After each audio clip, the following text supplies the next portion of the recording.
What's up, guys? Welcome back to Newswave. Have some really fun stuff to talk about today, including big sales in Japan for the Switch, really for all systems, to be honest. Even the Xbox pulled way ahead of what it usually does, so I like to see these type of charts where everything is doing really well. Then I have a pretty cool story to share with you guys I thought was really neat that I saw online where we maybe this close to having Wind Waker, that's right, Zelda Wind Waker, on the Game Boy Advance.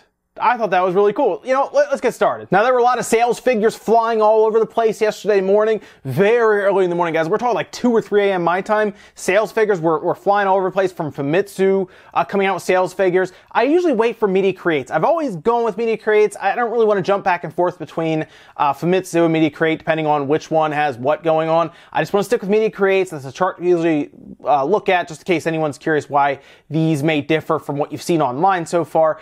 Either way, big sales for the Switch, big sales for Mario Odyssey in particular. Let's look at the top 10 game sales right here with Yokai Watch Busters 2 at the top on the 3DS, a massive 208,000 units sold. Whenever that decides to move to the Switch, that's essentially another big selling game similar to Pokemon. I know it doesn't sell as many as Pokemon, but it's just another big selling game to have in Japan, and it probably will move to the Switch at some point if it hasn't already started development. Now, Super Mario Odyssey right there, number 2, 133,000 sales. These should all be physical sales, so these don't really account for digital either, but big sales there, 133,000. That actually pushes Mario Odyssey over the 1 million mark already, guys. That thing launched on October 27th. That is very fast, and that's just in Japan. That's not even counting everywhere else. Remember, we heard in like its first couple days or something, it sold 2 million copies. Right below that, number 3, Pokemon Ultra Sun / Moon. They just throw that into one place, 119,000. That is at out 1.1, almost 1.2 million units there. Splatoon 2 still up there, man. Splatoon 2 is pretty serious. I think most people buy a Switch probably buy Splatoon or Mario Odyssey. In Japan, that's just the way it is. 70,489, 1.5 million now for that. Mario Kart 8 Deluxe below that. Earth Defense Force 5 on the PlayStation 4. Yakuza on the PS4, Kirby Battle Royale there at 3DS. You see Digimon Story Cyber Sleuth, that debuted PS4 and PlayStation Vita. It's kind of low for Digimon. It sold better on the Vita. I kind of expect that since that's not Pokemon, obviously, but it still has that similar feeling where you have it on the go with you. That's actually not a great debut for Digimon in Japan. 24,000 or so on the Vita, and then about almost 21,000 on the PS4. I actually expect double those numbers, to be honest, in Japan, but there were a lot to overshadow that, including Yokai Watch. That's something that was going to pull away from that. And if you're looking for things like Resident Evil 7 Biohazard on the PS4 that did the Gold Edition, that did debut, that was number 13. Then Harvest Moon on the 3DS, which also debuted, was down at number 12. I was surprised on that one too. All right, let's jump over to the hardware, and this is where things get pretty out of control. Starting at the top, the Nintendo Switch, 221,000 units. That's up from 164,000, almost 165,000 from last week, bringing its year-to-date less than 100,000 away from 3 million in its first, 8-9 months. So that is pretty insane, guys. It's not even a full year, and it's almost at 3 million units sold in Japan. You know what else was very close to 3 million? Actually, if you look at the charts, 3.328. That's the Wii U. The Switch has a very realistic chance, depending on how the next few weeks go leading into 2018, very realistic chance to pass the Wii U before it even completes a full year of time in Japan. That would be a monumental achievement for Nintendo to do that this rapidly. Below that, the PS4, 62,965. I told you guys, everyone did pretty well here. The PS4 is a little down, though, from last week. The 3DS, up from last week, about 10,000 units, 55,513. Even the PlayStation Vita, which was nearing 10,000 units this week, probably because of things like Digimon, for example, 9,000 units there. The Xbox One, this is the big one that kind of threw me for a loop here. I'm not really sure why it sold that much better. Maybe just because of holiday time, and that's probably the one system a lot of people over there don't actually have, right? 2,307. That was a pretty big split, by the way, between the Xbox One X and the Xbox One S or regular. 132 of those were Xbox One X's. 2,175 of those were regular Xbox Ones or non-X's, probably cheaper ones. So that's a big split there to really keep in mind. 75 Wii U's and then 44 PlayStation 3s. So all in all, Nintendo was doing what they do best in Japan, and that's pretty much own Japan. I mean, keep in mind, even the Wii U, while it didn't do well everywhere else, still sold over 3 million in Japan. That doesn't seem like a lot because it was marketed as a home console. The Switch is clearly being purchased in Japan as a handheld. I mean, it is definitely being adopted by the handheld market, and that's what Nintendo wanted in Japan, guys. I mean, the 3DS has sold over 20 million in Japan alone. If the Switch can get to those kind of sales figures, Nintendo's got a massive hit on their hands over the next couple of years. They could hit some big time numbers with the Switch if that's the case. Again, 2018 will be very important for them going forward. Their first full year doesn't conclude until the beginning of March, so they still have at least two months or so to make up even more sales here. I do think at this point, it might go out on a limb a little bit here as you guys see it. They're roughly 420,000 units away from the Wii U to the end of this year, 2017. I think they're going to get there. I think they will just pass the Wii U in the system's first 9 months. Or 10 months. It sounds crazy, but I think it's going to happen. And that is, again, a massive achievement for Nintendo because they're going to track down the Wii U's lifetime sales in its first year. That's pretty straightforward. We know that. It's been happening. 221,000, they're clearly stocking shelves well. I think this next report we're going to get is going to be even more than that. It sounds crazy. I think it might be close to 300,000 units. Again, that's kind of going on a limb.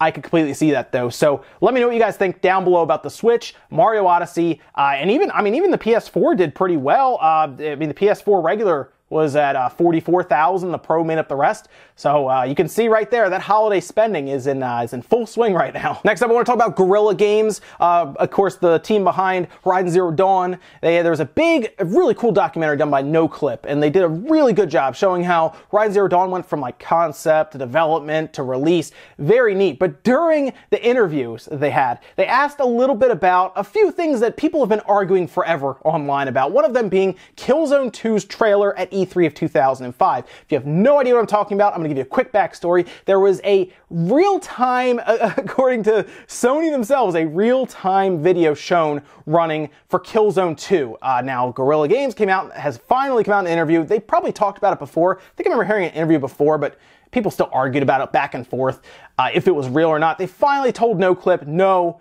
it was not real, saying, what did he just say? It's not true. But then we figured nobody will believe that because it's obvious that it's all pre-rendered. Then we went online and we found that lots of people believed it. And that was from the producer Angie Smets talking to NoClip about this entire series of events. They thought it was so obvious that it was pre-rendered that it wouldn't matter that Sony told them all footage is real time that you're seeing. Of course, at the time, they even said it was really even planned for the PS2, and then it moved over to the PS3 with the power of the cell, as we've talked about. PS3 was harder to develop for than a lot of them thought. Killzone 2 still looked really good, but it was, I think most of us figured that was pre-rendered, but Sony made a mistake. However, that was a real topic of discussion, guys, on forum. People were butting heads left and right over that, fighting back and forth.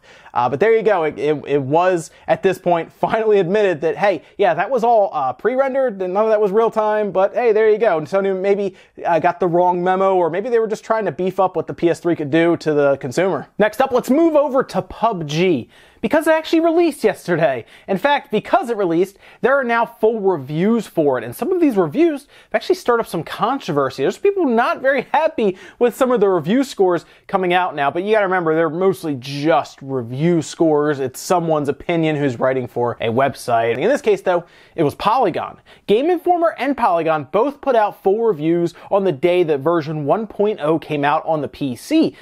And some people are saying they're a little high. Polygon gave it a perfect score, a 10 out of 10. And they also posted it on Metacritic at a full 100.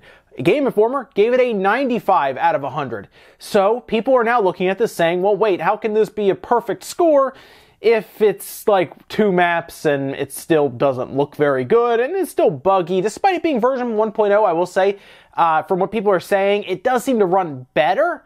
But the real question now is, does PUBG deserve a perfect 10 out of 10? I think the popularity makes it, I guess, look like a 10 out of 10, but really, if you drill it down to game mechanics, things like that, maybe it's not quite a 10 out of 10. I'm very curious what you guys think about this, because this is a very polarizing topic where people are really not happy with the review scores, and then some people are like, I have a lot of fun with it, I love the game, 10 out of 10, sure, why not? I'm kind of in the middle. I see that game because of how fun it appears to be, but also because of how glitchy it was and really bug-ridden, as you'd say, leading up to its release. I would still have to play it in its version 1.0 that just released. But if there are still these issues that kind of show up, it might not be a 10. Even in its final form, if it was perfect, it'd still probably be like an 8 out of 10 from me. It seems like it's a very fun concept, I will say that, and it's a great time when you actually get to be able to play it without people floating in the air. But still, a 10 out of 10, I mean, that tells me you think this is up there with one of the greatest games of all time. I mean, Zelda, in a lot of places, was 10 out of 10. I think PUBG and Zelda are on the same platform. I don't know about that one. Next up, since we are talking about sales kind of finishing out the year here in 2017, I do want to give a big shout out to Cuphead. They crossed 2 million sold, and it looks like it's almost half and half now. Looks like half the sales appear to be with Xbox, and the other half seem to be with the PC. So Studio MDHR, great job on this. I'm really happy. They announced on Twitter that they went double platinum, which generally means 2 million, is how they said it. But yeah, 2 million cross. That's great for a game that was really seen as an indie game, won a lot of awards as an indie game. I think it was well priced at $20. I think that also really has helped its sales. But I mean, 2 million units sold for something that's really an old school, tough as nails platforming game.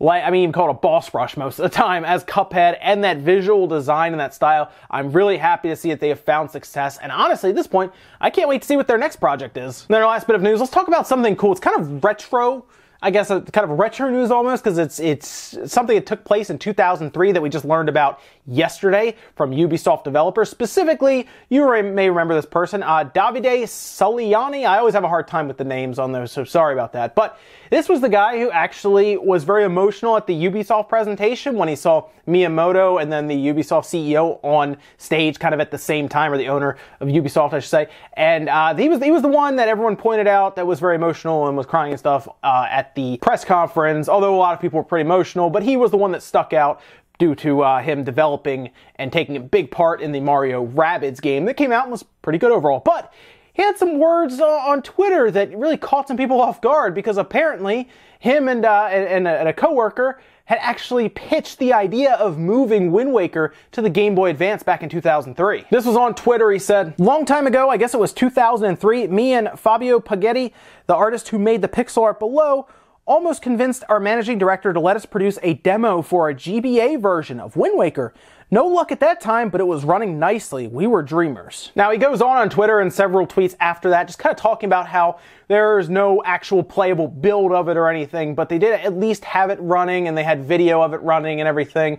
And the idea was to, I guess, pitch it to them, to then communicate to Nintendo, like, hey, let us develop this Game Boy Advance version, I guess, of Wind Waker. I would have loved to see that come out. That would have been great. I liked Wind Waker on the GameCube a lot. It came out on the Wii U, but I mostly played it on the GameCube, obviously. I think it's where most of us played it. But to think that there was this internal thought process of, hey, maybe we move this game to the Game Boy Advance as well and give it kind of a different look and perspective, because the pictures that he was putting out, that looks way different than what we played on the GameCube, just from like an artistic and visual appearance. Man, that would have been so cool to see. It makes you wonder sometimes, right? What's going on behind closed doors with some of these game companies? What are some games and some ideas that they have had that we've never seen before? Because this was thought up and pitched back in 2003, and we're just now learning about it in 2017, 14 plus years later. I mean, who knows what goes on behind some of these doors, like I said, at game studios. I mean, think about like Nintendo or Microsoft or Sony or Square. I mean, there's probably some really cool stuff that we may never find out about unless a developer or someone decides to spill the beans. Ladies and gentlemen, that is it for Newswave today. If you enjoyed the video, hit the thumbs up button. Really helps with the search algorithm and all that fun stuff. Leave a bunch of comments, guys. I want to know what you think about all the stuff we talked about today, whether it's Switch sales or PlayStation 4 sales or Xbox sales in Japan. Let me know about any of them. Or do any of them catch your eye? Are you really surprised that the Xbox jumped up fourfold over what they were selling before? Or are you more surprised that the Switch managed to not only crash through 200,000 units, but go well above that even? I mean, it looks like, yeah, it is on a collision course with the Wii U's lifetime sales in Japan. By the end of this year, I think it could really happen. Clearly, it's going to happen in the Switch's first year, right? I mean, we already know this. It's going to cover it either way. Even Sony, the PS4 is still rolling along pretty well, and the Vita. Let me know what you guys think about all those sales numbers. Even Mario Odyssey at passing 1 million. That's a big deal there. Also, let me know what you think about. I'm really curious about the Killzone thing. That really stuck out to me with No Clips. Really their video where they talked about how how they thought it was obvious it was pre-rendered, but a lot of people were still arguing in favor of being real-time, probably to talk about how tremendously powerful the PS3 would be, because we were dreamers back then, like Davi did say. We were dreamers back then about the PS3 cell power. And then let me know about the Game Boy Advance version of Wind Waker. How cool would that have been? Thanks guys for watching. I'll see you next time.